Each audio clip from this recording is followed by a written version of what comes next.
La radio qui vous parle de NBA, c'est Radio Off Basket. Le basketball, c'est mieux à la radio. Bonjour à tous et bienvenue pour ce Dino Talk Raptors versus Celtics. C'est le dernier aujourd'hui. On va parler du match 7 décisif. Il n'y en aura pas plus. C'est la dernière fois qu'on a avec nous pour parler de cette rencontre. Celtics France, salut à toi. Yo, salut, comment ça va? Ça va bien. Avec nous également, on a Victor de Raptors France. Salut Victor. Salut tout le monde, salut. Alors, dites-moi un peu dans quel état d'esprit vous êtes avant cette rencontre. On commence avec toi, Celtics France. Franchement, je suis assez tendu, mais on y croit. Franchement, on a vu de belles choses pendant le match 6. Problèmes à régler, des points forts sur lesquels il va bien falloir s'appuyer. Je pense que les joueurs sont prêts. Après, certes, l'équipe des Raptors est une équipe très expérimentée qui a déjà vécu de grands matchs, notamment un grand match 7 l'année dernière. Donc, je pense que l'équipe est prête, les joueurs sont prêts, le coach est prêt. Et là, j'attends juste l'entre-deux pour que ce combat commence, quoi. T'en as tiré un petit mot.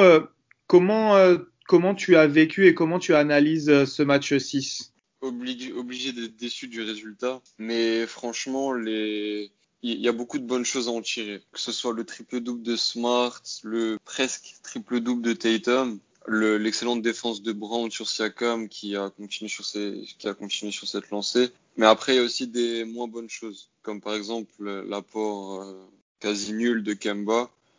Et aussi, les Raptors ont montré d'autres points forts qui n'avaient pas été montrés lors des précédents matchs, comme par exemple l'apport de Powell en sortie de banc.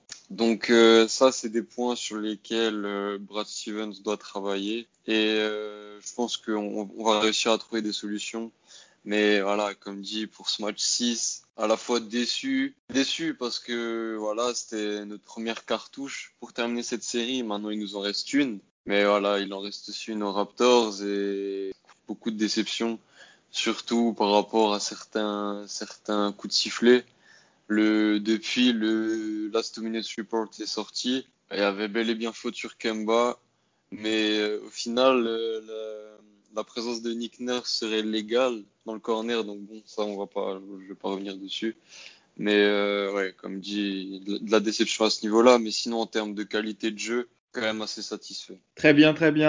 Victor, de ton côté, pareil, même question. Comment tu te sens avant ce match 7 et comment tu as vécu ce match 6 assez dingue? Alors, nier qu'il y ait de la tension, je pense que c'est mentir, hein. Évidemment qu'on est tous tendus, qu'on a tous de l'attente par rapport à ce match 7. C'est toujours particulier, hein.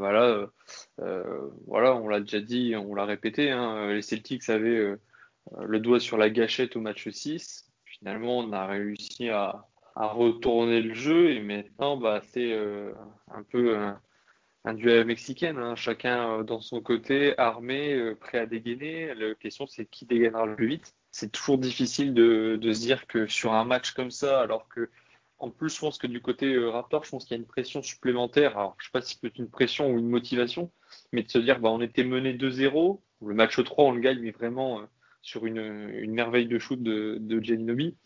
On revient à 2-1, on revient à 2-2. Puis après, on perd le match 5 d'une façon assez pas belle. Voilà, c'est pas fou. On se retrouve en position pour que les Celtics puissent éventuellement nous taper. Et finalement, on revient à 3-3. Et là, on force un match 7 face à une équipe.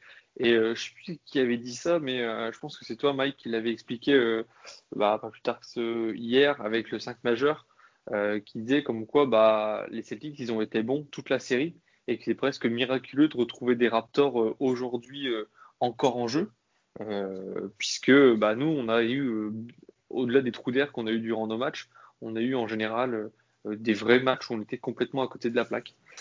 Donc voilà, je suis assez tendu. Et puis ce match aussi, évidemment que je suis très content de l'avoir vécu côté Raptor. Quand on voit Kyle Lowry qui est capable en fait, je pense que Kyle Lowry a démontré toute sa qualité et tout son potentiel dans le leadership. Vraiment la capacité à élever le niveau seul pour dire voilà, maintenant les gars, j'ai élevé mon niveau, maintenant c'est à votre tour.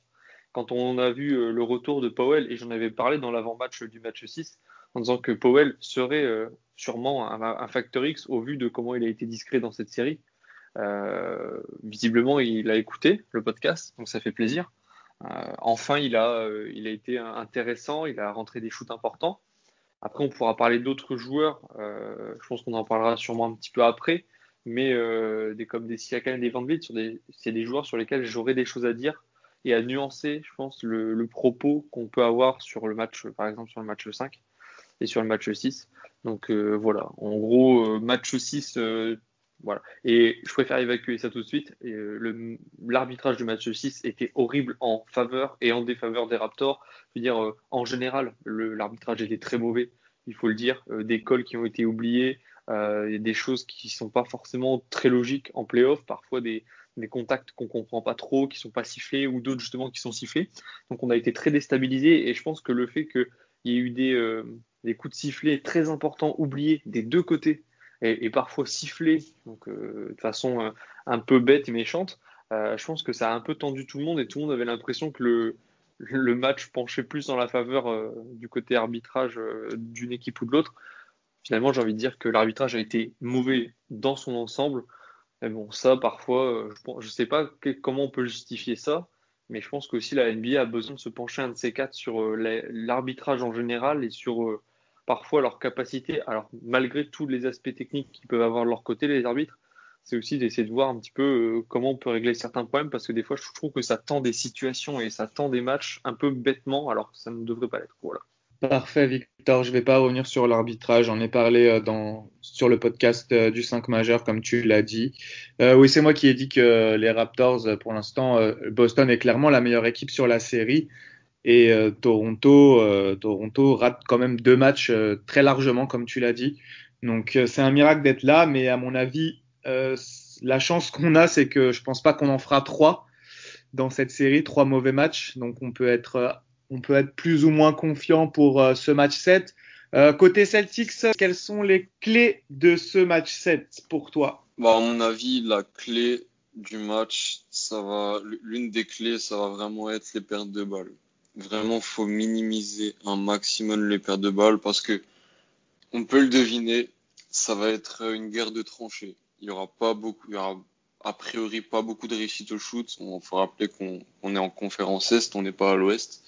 Il y aura peu de réussite au shoot, très sûrement. Les attaques vont sûrement durer longtemps, souvent poussées aux 24 secondes. Donc, à mon avis, franchement, je pense que l'équipe qui va prendre le plus soin de la balle risque de prendre un très fort avantage. Parce que s'il commence à avoir des balles perdues bêtes et que l'équipe adverse commence à développer son jeu en transition, bien qu'il puisse être limité par les replis défensifs, mais s'il y a beaucoup de balles en transition, beaucoup de ballons perdus, franchement, l'équipe qui perd beaucoup de balles peut vraiment être très désavantagée. Surtout que, comme dit, le score risque d'être faible. Donc voilà, ça va être une clé. Et ensuite, l'autre clé, ça va être tout simplement que les joueurs des Celtics et Brad Stevens, bien sûr, aux baguettes, puissent trouver des bonnes positions de shoot, des bonnes positions de 1 contre 1 pour, par exemple, Jaylen Brown, Jason Tatum et Kemba. Surtout Kemba, j'y reviendrai un peu plus tard, mais il faut absolument que les joueurs se retrouvent dans leur situation préférentielle. Que ce soit des jeux au poste bas pour Tatum sur un mismatch, des isolations de Kemba sur des joueurs plus grands que lui, ou tout simplement des 1 contre 1 de Jaylen Brown. Franchement, il va falloir que les joueurs se sentent à l'aise, parce que si pendant tout le match, les paniers sont poussifs, les points sont poussifs, au moment où il faudra marquer des paniers très importants, les joueurs auront beaucoup moins confiance, car ils auront été conscients d'avoir eu du mal depuis le début de match, alors que si les joueurs sont rapidement à l'aise, bien qu'après l'adresse ne puisse peut-être pas être au rendez-vous, mais il suffit juste que les joueurs trouvent leur spot préférentiel de la manière la plus simple possible pour qu'en fin de match, ça puisse tourner dans le bon sens, quoi. Et aussi après, voilà, bon, ça, j'y reviendrai plus tard pour Marcus Smart. Mais voilà, je dirais vraiment la sélection de shoot, trouver les spots et prendre soin de la balle. Victor, côté Raptors, les clés de la rencontre. De nouveau, je pense qu'il y a 3 clés qui vont être très importantes, surtout dans un match 7 comme ça. Tout d'abord, la mentalité de l'équipe. Si on a la même mentalité que durant le Game 6, je pense que ça a changé beaucoup de choses. Quand on voit comment Kyle Lowry, Powell étaient après chaque panier, la volonté qu'ils y ont mis, ça peut le faire. Alors, quand je parle de la mentalité sur le Game 6, je parle surtout de la mentalité qu'on a pu avoir durant les 2 prolongations, parce que réellement, j'ai vu des guerriers sur le terrain. J'ai vu des gars qui avaient envie d'aller chercher ce match, qui n'avaient pas envie de rentrer à Toronto, qui avaient clairement envie de dire allez, on pousse le match 7, parce que même si les Celtics sont meilleurs, eh ben, on va montrer qu'on est capable de pousser les meilleures équipes jusque dans leur retranchement, en l'occurrence un Game 7. Je vais revenir rapidement du coup sur Van Vliet et sur Pascal, parce que j'en avais parlé. Ce serait la deuxième clé du match. On a vu que il faut regarder les stats du match 6. Hein. Alors ouais, ils n'ont pas des lignes de stats incroyables non plus. Ils n'ont pas des pourcentages de shoot qui sont forcément, on va dire, incroyables. On peut paraître parfois un petit peu déstabilisé. Et pourtant, hein, on sait que Van Vliet, c'est quand même 21 points, 9 rebonds, 7 passes et 2 blocs et 2 assists. Et pourtant, il shoot seulement à 31%, à 7 sur 22. Et pourtant, il a eu un impact, puisque à la passe, il a su être productif, parce que parfois, il a su se remettre en question sur est-ce que je prends le shoot ? Bah non, je préfère faire une passe facile à un coéquipier. C'est cet état d'esprit aussi, parfois aussi, se détacher de son talent pur et de son talent individuel pour faire jouer l'équipe. Et le collectif de Toronto a su jouer toute la saison régulière là-dessus. Même chose pour Pascal. Hein. Pascal, il shoot à 26%, à 5 sur 19.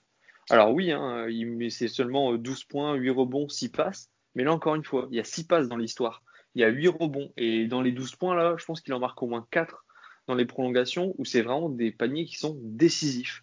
Alors oui, on a parlé beaucoup de Pascal Siakam sur toute la série, comme quoi depuis qu'il est rentré dans la bulle même, hein, il n'est pas bon du tout, mais il y a une forme d'envie et de résilience. C'est-à-dire qu'en fait, il va prendre les shoots parce que le jour où l'adresse va enfin revenir côté Pascal Siakam, ça peut faire vraiment beaucoup de mal. Donc vraiment, ces deux joueurs-là, j'ai envie qu'ils gardent la même envie et qu'ils puissent travailler sur ça. Après, comme je dis, l'adresse, ça va, ça vient. On sait très bien que parfois, c'est difficile à faire revenir, mais que l'impact, il est là. Donc, du coup, je pense que la deuxième clé du match, ça sera ces deux joueurs. Et enfin, la troisième clé, j'avais déjà dit que la troisième clé, c'était aussi une clé du match du Game 6, c'est le banc, tout simplement. Pourquoi le banc ? Bah, tout simplement parce que le banc nous a fait, je pense, gagner le match 6 avec un Powell qui sort de nulle part, littéralement, hein, il faut le dire. Hein. On ne s'attendait pas à ce que Powell vienne jouer les troubles faits en prolongation avec des fois des 3 points dans le corner. Hein. Powell, c'est quand même 23 points hein, dans le Game 6. Donc voilà. Et puis Ibaka, tranquillement, c'est quand même 13 points, 3 blocs et 3 rebonds. Voilà, c'est discret, mais ça reste ultra efficace. Notre banc, c'est quand même 36 points. Donc 36 points venus du banc, bah voilà, c'est aussi là-dessus qu'on a pu tenir le choc face à des Tatum presque en triple-double, face à un triple-double de Marcus Smart et Jaylen Brown en 31-16. Enfin, je veux dire, c'est là aussi sur le coup que on a pu tenir le coup face à ce trio un petit peu déchaîné. Daniel Theis, c'est aussi 18 points, donc forcément, quand on regarde le 5 majeur, bah, c'est énorme ce qu'il peut apporter. Et nous, c'est notre bande qui nous a permis de tenir le coup et d'aller chercher ce match 6.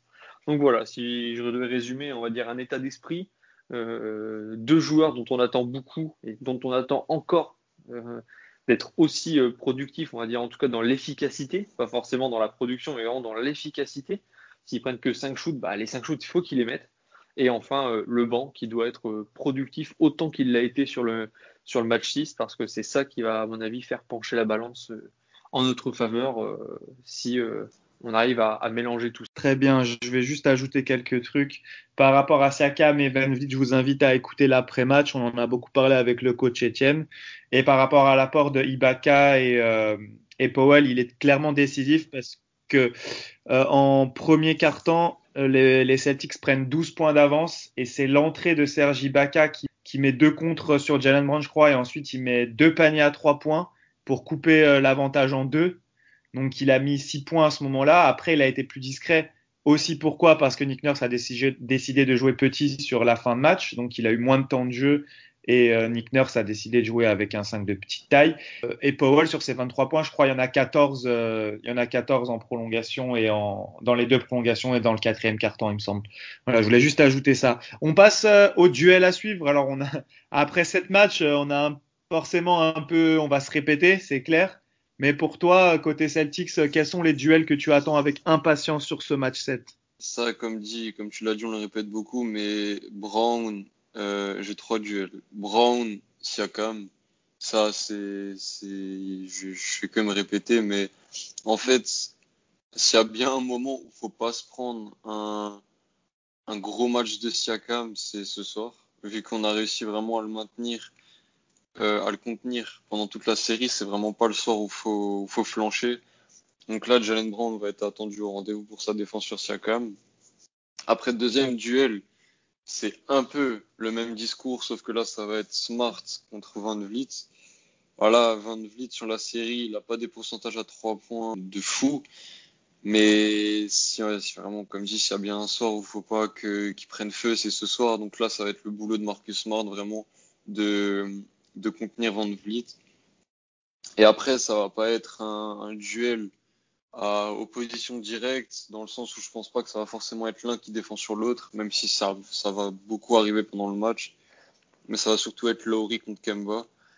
Vraiment, match 6, Lowry, il a dominé de la tête et des épaules Kemba. Vraiment, Lowry finit le match 33-8-6 et Kemba finit le match avec 5 points, 7 assists et 4 rebonds. Donc voilà, il y a pas, sur le match 6, il n'y a pas eu photo. Kemba s'est fait totalement dominer par Lowry. Et sur ce match 7, il faut que ça soit différent. Faut que Kemba montre que, voilà, c'est lui le meilleur meneur de la conférence Est. C'est lui le starter meneur de jeu au All-Star Game. C'est personne d'autre.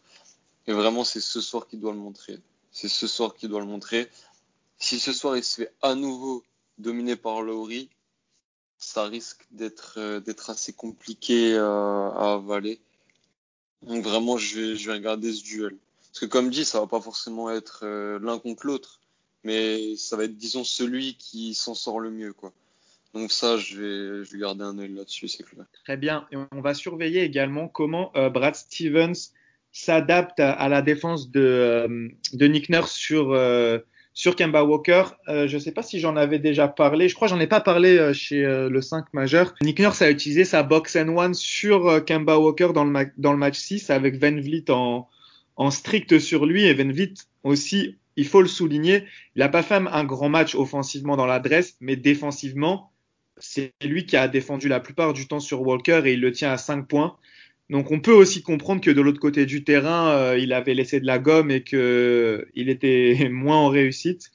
Donc on va voir également comment les Celtics s'adaptent à cette défense qui devrait revenir sur Walker, car on a vu que c'est vraiment, comme tu l'as dit, une clé de la série. Si on parvient à limiter Walker, ça demande beaucoup d'efforts des autres. Est-ce que les Celtics seront capables de répéter le match qu'ont réalisé les trois là, Brown, Tatum et Smart dans ce match 7? C'est pas certain, donc c'est clair que je pense que Walker a les clés. De ton côté, Victor, quel duel vas-tu regarder avec grand intérêt? Comme c'est le match 7 aussi, je vais donner 3 duels parce que là, je pense qu'il y a plein de choses à garder un œil dessus, vu l'enjeu.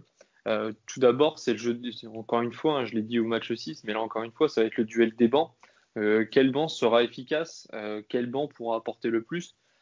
C'est pour rebondir évidemment sur mon, on va dire, sur l'intérêt que je porte à Powell et à Ibaka dans notre rotation, d'où l'intérêt qu'il fasse un très bon match. Donc évidemment, ça va être dominer le banc des Celtics et ça va être plus que nécessaire. C'est un peu bateau, mais on sait très bien qu'au vu des fois des matchs des Raptors, parfois quand le banc coulait, le 5 aussi coulait parce que le 5 était en sur-régime et que c'était très difficile de suivre. Et puis finalement, au troisième quart-temps, il n'y a plus d'essence. Et puis là, on peut plus avancer, on se prend des points bêtes et puis voilà, on abandonne un petit peu. Ensuite, en deuxième match, tu l'as bien un petit peu cité, Mike, ça va être aussi le duel Stevens-Nurse, hein, tout simplement. Voir qui va s'adapter, qui va faire quoi, parce qu'on a vu tellement de stratégies, d'oppositions différentes dans ces 6 premiers matchs de la série, que finalement on ne sait pas trop lequel va prendre vraiment le dessus. Le match 7 va vraiment nous donner un vrai match, je pense, de tacticien sur lequel on va enfin avoir la quintessence de tout ce qui a pu être analysé, mis en place durant les 6 premiers matchs. Donc encore une fois, un duel intéressant, mais qui va être assez fin à analyser tactiquement. Je pense qu'on va avoir beaucoup à en parler de ce match 7 du côté tactique, en tout cas purement tactique. Et enfin, le deuxième duel. Alors, je vais être un peu plus large, je vais dire Siakam contre les Celtics, tout simplement. Notre ami de Celtics France l'a déjà dit, hein, s'il y a bien un match qu'il faut pas où Siakam ne doit pas se réveiller, c'est bien ce match 7. Et ben moi, j'espère justement qu'enfin Siakam va prendre la mesure de ce match, comme Powell au match 6. J'espère qu'il va peut-être approcher ce match avec beaucoup plus de résilience du côté où peut-être qu'il va peut-être moins shooter, mais qu'il va peut-être shooter plus juste. On sait qu'il est bon au rebond, on sait qu'il a une belle détente, on sait qu'il a une belle finition proche du panier. Ça va être aussi à lui de mieux travailler et de faire un meilleur choix au shoot. Au match 6, voilà, il a beaucoup tiré, etc. C'est là évidemment c'est une preuve de la confiance renouvelée de Nick Nurse. Je pense pas que Nick Nurse laisse Pascal Siakam shooter 22 fois au panier s'il avait plus la confiance de son coach. Donc tout simplement, j'ai besoin de voir un Siakam pas dominant. Je veux pas avoir forcément un Siakam tout puissant qui écrase la peinture, qui nous sort un 30-15. Évidemment, s'il met un 30-15, je serais le plus heureux dans une victoire, évidemment. Mais si Siakam décide finalement de faire jouer, on sait qu'il a une qualité de passe certaine. Hein. Il a la capacité de faire de bonnes passes, de bien jouer le coup avec ses meneurs, avec surtout qu'il a une bonne alchimie avec Laurie et surtout Van Vliet. Donc ça va être aussi à lui de jouer là-dessus. Siakam vs les Celtics, c'est plus dans le sens où voilà, on a besoin enfin de retrouver un Siakam qui va jouer juste, qui va être peut-être plus efficace et qui va aborder de la même façon son match 7 qu'a pu aborder Powell son match 6. C'est-à-dire qu'au début, ça sert à rien de canarder pour prendre la confiance. On rentre les points un par un, des paniers justes, des paniers. Voilà, on est productif. Et puis quand on voit que ça vient, et ben là, on peut commencer à y aller, à accélérer, à prendre plus de shoots, etc. Plutôt prendre dans ce sens-là que de la façon dont il a pris les matchs, les précédents matchs. Ça veut dire essayer de canarder pour essayer de trouver de l'adresse. Moi, je pense qu'il faut peut-être qu'il baisse en régime et qu'il prenne la confiance au fur et à mesure du match. Et peut-être que dans un quatrième quart, il va être ultra décisif avec de bonnes défenses et avec des gros paniers dont on sait qu'il est capable de les mettre. Ouais, avant de conclure sur les facteurs X, je te rejoins sur Siakam. J'aimerais le voir jouer plus sans ballon et pas forcément jouer des 1 contre 1 forcés. Il en a beaucoup joué quand même, que ce soit au poste, parce qu'il a un avantage de taille sur Brown, mais au final, Brown défend très bien sur lui. J'aimerais le voir comme le shoot qui marque dans la prolongation, où en fait c'est un travail de ses coéquipiers, il se retrouve à mi-distance, il fait un catch and shoot, ce genre de choses. J'aimerais voir Nurse aussi essayer de le trouver plus sous le panier, mais sans qu'il ait forcément à dribbler. On l'a vu au début du match, je ne sais plus si c'est le match 6 ou le match 5, avec une balle pour Gasol en tête de raquette, Siakam qui coupe, Gasol qui le trouve, et Siakam qui a juste à finir. Je pense que c'est ce genre de choses qui pourrait le relancer sans qu'il ait à dribbler ou à quoi que ce soit, vraiment juste à être finisseur.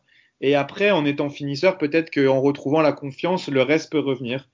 Donc on va voir ça. Ça fera partie également de ce que tu as dit du duel tactique entre Nurse et Stevens, et à voir également si Nurse réutilise le small ball. Je pense que, comme je l'ai dit chez 5 majeurs, quand même il va garder sa confiance dans ses 2 big men. Il va certainement commencer avec ses 2 big men, mais s'il voit que les Raptors ont des difficultés ou que Boston commence à prendre de l'avance, je pense qu'on peut revoir ce small ball. On va conclure avec les facteurs X côté Celtics. Alors, pour moi, j'ai 3 facteurs X, Y, Z. Alors, le premier, Kemba. Logique, tout simplement, parce que franchement, le facteur qui a merdé dans l'équation du match 6, c'est le facteur Kemba. Du coup, ça, c'est tout simplement logique, en fait. Si Kemba avait bien joué, à cette heure-ci, on serait pas en train de faire cette preview. Donc Kemba doit absolument être au rendez-vous. C'est pour ça qu'il a voulu venir ici. C'est pour ça qu'on l'a fait venir ici. Donc maintenant qu'il a l'assiette devant lui, il faut qu'il se serve. Faut qu'il y aille à la fond. Du coup, premier facteur X. Deuxième facteur X, lui par contre, il a bien été présent lors du match 6 et à mon avis, il aura un apport moindre, bien évidemment, mais il faut qu'il garde le même type d'apport, c'est Marcus Smart. Marcus Smart, il faut absolument qu'il continue sur cette lancée, c'est-à-dire mettre ses shoots ouverts, être dynamique au rebond, être présent en défense, diriger la défense et aussi être présent à la passe décisive et au mouvement de balle. Et justement aussi, parce que c'est aussi lui, pour rejoindre la clé qui est le fait de trouver les spots pour les joueurs. Marcus Smart est lui aussi très important dans la structure du jeu. Et justement, c'est lui l'une des clés justement pour trouver les spots de ses coéquipiers. Et la dernière clé, enfin le dernier facteur X, en fait, j'en ai aucune idée si ça va réellement impacter, mais c'est la fatigue. Parce que sortir d'un match 6 en double prolongation, sachant que depuis le début des playoffs, c'est un match, pause, un match, pause, un match, pause, alors que d'habitude, on a un match et parfois il y a 2 jours de repos. Là, enchaîner les matchs, aller jusqu'à un match 7 en sortie de double prolongation. Quand on regarde les temps de jeu, Siakam 54, Lowry 53, Van Vliet 50, Anunoby presque 50, Kemba 52 presque, Tatum 51, Brown pareil, Smart il est presque à 50 aussi, Tice aussi est à 47,5. Franchement, si la fatigue va impacter le match, ça va être très différent. En fait, ça peut tourner dans les deux sens sans qu'il y ait aucune autre chose qui impacte. Honnêtement, c'est un peu ça qui me fait peur parce que j'ai vraiment pas envie que justement le match soit trop impacté par la fatigue parce que sinon on pourrait être déçu par exemple de la qualité du match et aussi du résultat pour le coup parce que si la fatigue commence à nous jouer des tours, ça va clairement faire chier, que ce soit pour les Raptors ou les Celtics. Donc bon, ça j'espère juste que ça sera un facteur où justement lui il sera pas trop au rendez-vous et j'aime vraiment pas que la fatigue impacte le match. Donc voilà. Là à l'heure actuelle on peut plus rien y faire, la fatigue elle est là ou elle est pas là, mais voilà. On sait que c'est quelque chose qui peut potentiellement beaucoup impacter le match. Ouais, avant de donner la parole à Victor pour conclure, je te rejoins totalement là-dessus. Et d'ailleurs, on en a tiré un mot avec le coach, c'est lui qui le soulignait. Il disait attention pour ce match 7, ne pas avoir trop de grosses attentes parce qu'il y a de fortes chances que ce match ne soit pas au même niveau que le 6. Donc, je te suis complètement là-dessus et on espère que le mental des joueurs prendra un peu le pas sur la fatigue. On sait que dans, dans une dynamique comme ça où les joueurs sont focus, souvent ça peut prendre le dessus. Après, il y aura peut-être un contre-coup sur les finales de conférence du coup, mais je te suis. J'espère vraiment que ce match de ce soir ne sera pas impacté par la fatigue et surtout côté Raptors où on a vu quand même Nick Nurse depuis le début de la série qui fait jouer énormément ses titulaires. Ça peut vraiment être un facteur X comme tu le dis. Victor, est-ce que tu peux conclure avec les facteurs X côté Raptors? Alors, Factor X, je pense qu'il n'y en a pas énormément forcément côté Raptor. Après, avec tout ce qu'on j'ai pu citer, tout ce qu'on a pu citer ensemble sur les différents points à gérer au niveau des 5, le seul Factor X que je n'ai pas parlé précédemment dans cette preview et je pense qu'il a son importance, ça va être le fameux 8e homme côté Raptor. On sait que Nick Nurse a un petit peu joué avec tout le monde, a un petit peu fait rentrer un petit peu tout le monde. On a vu au match 6 du Matt Thomas. On n'a pas trop vu de Terrence Davis. On l'a vu un petit peu sur certains morceaux de match durant la série. À voir qui il va faire rentrer parce qu'on voit bien que quand il fait rentrer Matt Thomas dans le match 6, ça a clairement ouvert la défense des Celtics, puisque Matt Thomas, on le sait très bien, il a un très bon shoot, que ce soit à 2 ou à 3 points. Il a une vraie capacité de déclencher sur des drives où on a l'impression qu'il va aller au panier. En fait, non, il s'arrête en plein coup. Petit fadeaway, il est capable de le faire. On sait qu'il est extrêmement on va dire, versatile sur ce genre de choses. Donc, on sait que c'est pas forcément lui qui va apporter 20 points venus du banc, hein, mais on sait que c'est lui qui va peut-être permettre justement à des gens comme Ibaka ou alors à des titulaires de venir marquer quelques points un peu plus aisément sans que la défense des Celtics soit, on va dire, trop verrouillée. On sait très bien que c'est un shooter, faut pas le laisser ouvert. Ça, c'est une certitude. C'est un joueur qui peut clairement, sur 2-3 possessions, il suffit qu'il ait la main chaude et que on l'oublie un petit peu, il est capable de mettre 3 points sur 3 possessions d'affilée. Ça, c'est vraiment une compétence que Matt Thomas a. Donc j'espère que moi j'ai une petite préférence sur cette série pour voir un Matt Thomas, surtout qu'en défense il se donne. Hein. On cite beaucoup l'offense chez lui, mais la défense c'est quelque chose qu'il sait faire. Hein. Il a vraiment une bonne qualité et je pense que son arrivée chez les Raptors fait aussi sens. Hein. On savait qu'en Europa League la défense n'était pas forcément un truc qu'il faisait briller, mais chez les Raptors je pense qu'il a vraiment pris en qualité dans cet aspect du jeu. Donc j'espère que chez les Raptors, ils auront la bonne idée de jouer aussi un petit peu sur Matt Thomas, de nous faire ouvrir et que Matt Thomas sera un facteur X. Parce que mine de rien, des fois, un Matt Thomas à 10 points en sortie de banc, en 8e homme, parfois, ça fait souffler toute une équipe, sachant qu'on parlait de la fatigue. La fatigue sera évidemment un facteur X. Les joueurs ont beaucoup joué, double prolongation. Voilà, après, pour du coup rebondir sur le fait que ça pourrait aussi jouer sur la finale de conférence, je me souviens que l'année dernière, quand on joue les 7 matchs face à les 7 matchs face aux Sixers, je me souviens que les 2 premiers matchs face à Milwaukee que l'on perd, je me souviens que c'était un peu poussif. On sentait que les Raptors avaient besoin un peu de souffler, enfin qu'il y avait aussi une forme un petit peu de ras-le-bol et qu'ils avaient besoin aussi de se retrouver. Je me souviens plus exactement ce qui avait créé le déclic. Je pense que c'était aussi la victoire en match 3 qui avait vraiment redonné, on va dire, une bouffée d'air frais aux Raptors. Mais oui, la fatigue va évidemment être un match dans le match. Hein. Qui craquera en premier face à la fatigue? Qui aura le premier coup de mou du match? Parce que ça peut très bien être ça. On peut très bien voir deux équipes qui se tiennent durant quelques minutes, puis d'un coup, un coup de mou d'une des deux équipes, un gros run de 10 ou 15 points sur lequel l'équipe d'en face n'arrive pas à serrer. Et puis, voilà, que ce soit Boston ou les Raptors, ils contrôlent le match, puis ça se finit comme ça. Et on n'aura pas eu un match 7 monumental, mais on aura eu un match 7 qui se sera joué évidemment sur la fatigue. Donc voilà, 2 facteurs X, Matt Thomas pour la sortie du banc ou Terrence Davis selon ce que Nick Nurse décide, mais je pense que ça sera Matt Thomas, et le facteur X de la fatigue, même si je pense que les Raptors ont cette expérience de jouer avec la fatigue, de jouer avec des gros temps de jeu.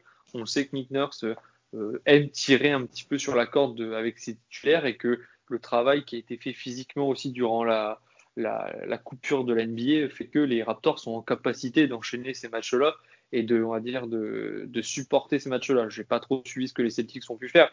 Ça reste des joueurs de haut niveau, ça reste des professionnels. Ils sont entraînés pour ça, mais je sais que les Raptors, nous, pour les avoir suivis vraiment de très près durant la bulle, etc., on sait que physiquement, ils peuvent tenir. Ah mais non, reste à voir qui sera le plus frais, parce qu'encore une fois, c'est plein de petits détails qui peuvent faire craquer une équipe. Parfait, des petites précisions. Le déclic de l'année dernière, c'est la naissance du fils de Fred VanVleet. C'est ça le déclic face aux Bucks. Mais là, c'est la triche, là. C'est un peu juste là, pour faire naître un enfant. Là. Je pense que c'est un peu juste humainement. Hein. Je veux pas m'avancer. Non, là, c'est mort. Oui, sinon, moi, je voulais rajouter un facteur X parce que je pense que ça va être un match qui va se jouer beaucoup sur demi-terrain. Ça va pas beaucoup courir. Et on a vu Marc Gasol qui a retrouvé un peu d'adresse à 3 points dans le match précédent. Et on a vu également un Theis qui était vraiment bien trouvé dans la prolongation et qui était vraiment très, très, très actif au rebond comme il l'a été depuis le début de la série. Je pense que Gasol aura son mot à dire là-dedans. S'il parvient à être plus solide au rebond et qu'il parvient à mettre quelques tirs de loin et à continuer Il peut avoir la clé aussi sur la fluidité du jeu offensif. On en a parlé chez le 5 majeur. Le match va beaucoup se jouer sur demi-terrain. Et je pense que si on a un Gasol qui peut apporter sa création en plus des autres, ça peut faire une différence. J'ai passé beaucoup d'espoir en Gasol depuis le début. La plupart du temps, je dis qu'il a un rôle à jouer. J'attends un bon match de lui. Il l'a pas fait. Et c'est peut-être temps. Match 7. Lui, il a pas beaucoup joué, contrairement aux autres dans le dernier match. Il peut être frais. il s'est coupé les cheveux. Ça a l'air d'avoir eu un effet. Donc, on va voir ça. Je pense que on peut, c'est pas sûr à 100%, mais on peut avoir un Gasol avec son expérience. On sait qu'il sait jouer les gros matchs comme ça. On se rappelle au championnat du monde, je crois que c'est, je sais plus si c'est en finale ou en demi-finale, qui fait un match à 30 points. Donc, j'attends pas ça ce soir, mais j'attends quand même un Gasol avec de l'impact sur le terrain. Je pense qu'on a bien fait le tour de ce match. Je vous remercie d'avoir participé. Merci à toi, Celtics France. On se retrouvera certainement la saison prochaine, du coup. Parce que là, il n'y aura pas de match 8. C'est pas au programme. Ça a été un plaisir, hein, franchement. Ça a été un plaisir de faire toutes ces previews ensemble. Franchement, je suis hyper content. Franchement, quelle que soit l'issue de cette série, franchement, c'était une belle expérience de toute manière. Donc, merci à vous de m'avoir invité aussi. Merci à toi. Merci pour ta pertinence. Si tu es revenu à chaque fois, c'est que tu apportais vraiment un plus. Donc, merci à toi. On fait un petit coucou à Titouan aussi, qui t'a remplacé sur les 2 matchs précédents. Ouais. Qui a été lui également aussi très pertinent. Ça fait vraiment plaisir d'avoir des gens qui suivent leur équipe et qui peuvent apporter ça, parce que c'est toujours compliqué quand on suit une équipe d'avoir un œil avisé sur les autres. Alors là, au fur et à mesure d'une série, on aurait pu parler de Boston, bien sûr, parce qu'on les voit au fil des matchs, mais c'est vraiment bien d'avoir cet apport. Donc merci à toi. Victor, merci à toi aussi d'être toujours présent. Et comme on dit toujours quand on se quitte, let's go Raptors! Let's go! Let's go Celtics! Lowry for 3. Bang!